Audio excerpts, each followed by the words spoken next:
ఇప్పుడు మానవ జన్మకి సార్థకం ఏంటి అని మానవుడిని ప్రశ్నించాడు.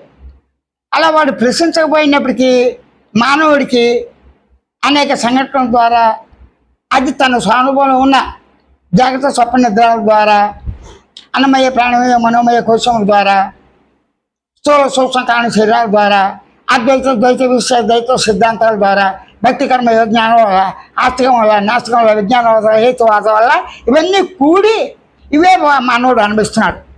వాడు అనుభవిస్తూ ఎలా అనుభవిస్తాడు? నేను ఆస్తికుని అనుభవిస్తూ నా పిల్లలు ఆస్తికులు, నా భార్య వాళ్ళు ఆస్తికులు.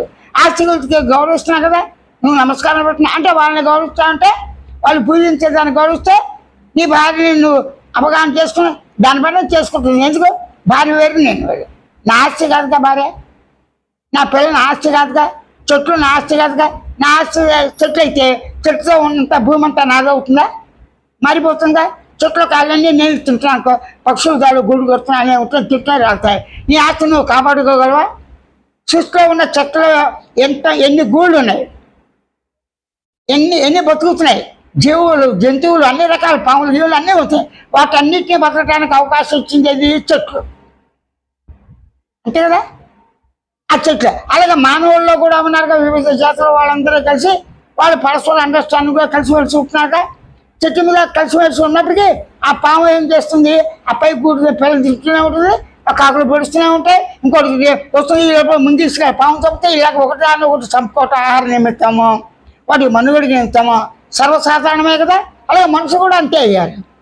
అలాగే పశు జన్మకి మనుషు జన్మకి తేడా ఎక్కడుంది?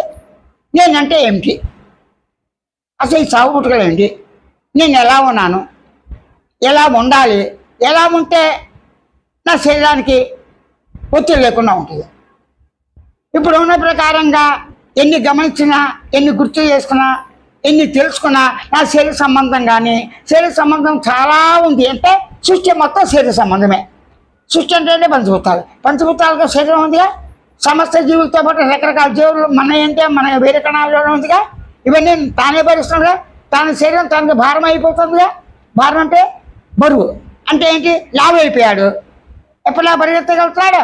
సన్నం అయిపోయాడు, లేవగలుగుతున్నాడా అని శరీర ధర్మాలు ఏ రకంగా ఉన్న భక్తి కర్మ జ్ఞాన విచారణాలతో ఏది ఉన్నప్పటికీ, విషయాలతో ఉన్నప్పటికీ, ఏతో జ్ఞానానికి తన శరీరం తనకు భారము, భార్య పిల్లల భారము, డ్యూటీ చేసినా చేయకపోయినా. ఎందుకు? తన శరీరం అడ్డంగా పడిపోయినప్పుడు లేవలేనప్పుడు ఎన్నాళ్ళని చేస్తారు? వీళ్ళప్పుడు బాగాలేకపోవచ్చుగా, విడిచిపెట్టిపోతారుగా. అన్నీ బాగున్నప్పుడే వెళ్ళిపోతున్నారుగా. తగదాల ఆస్తి పాస్తుల గురించి, రాజ్యాల గురించి, గతం నుంచి ఇప్పటిదాకా అదేగా. అన్నీ బాగున్నప్పుడే మానవుడికి వాడి తల్లిదండ్రులతో వేరైపోవటం, చావటం, పెరగటం ఏదో కారణం చేస్తే వేరైపోయి వీడు ఒంటరి బతికే ఉన్నాడు.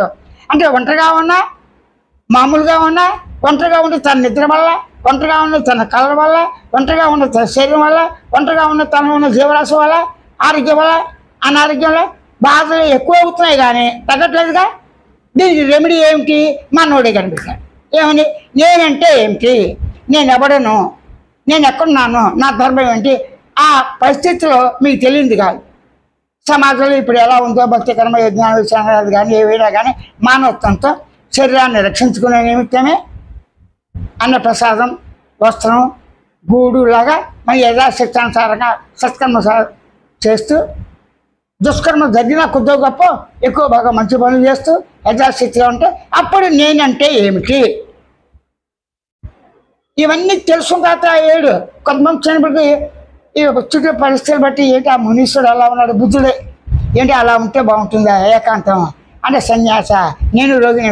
అలాగే ప్రపంచంలో ఉన్నటువంటి దశలు చూసి, మనుషులు చూసి, పక్షులు చూసి, ప్రకృతి నియమాలు, తుఫాన్లు ఇవి చూసి అయ్యో చావనే భయంతో అసలు నేను ఇంకెవరు, నేను ఎలా ఉన్నాను, ఏం చేయాలి, ఏం ప్రశ్న ఏదో రూపంగా వస్తుంది. దానికి ఆన్సర్ ఇచ్చినవన్నీ కూడా ఎక్కువ శ్రమతో కూడినవి, ఎంతకన్నా మించిపోయినాయి. అంటే నువ్వు నేనంటే ఎవరో తెలుసుకున్నప్పటికీ అది తెలుసుకోవాలంటే ఎలాగా? నేనంటే పోయిన చెప్పండి, ఆత్మానుభవం, ఆత్మజ్ఞానం, నిత్యానందం, అది అందరూ అంగీకరించారుగా. ఆత్మ అనేక ఉండొచ్చు, ఎవరు ఆత్మ వాళ్ళే. ఆ ఆనందం నిత్యం ఎప్పుడూ ఉన్నదే, స్వతసిద్ధం అని అందరూ అనగా. కాబట్టి నువ్వు తెలుసుకోవాలి. భిన్న భిన్న సిద్ధాంతాలు, భిన్న భిన్న అభిప్రాయాలు, భిన్న భిన్న పద్ధతులు ఉన్నప్పటికీ కూడా ఏకత్వ దృష్టిలో చూడమన్నారుగా. అది కూడా శాంతే కదా. అదే క్రమంగా వాస్తవాన్ని తెలియజేస్తుందిగా. ఇప్పుడు నేనంటే ఏమిటి, నేను ఎలా ఉంది,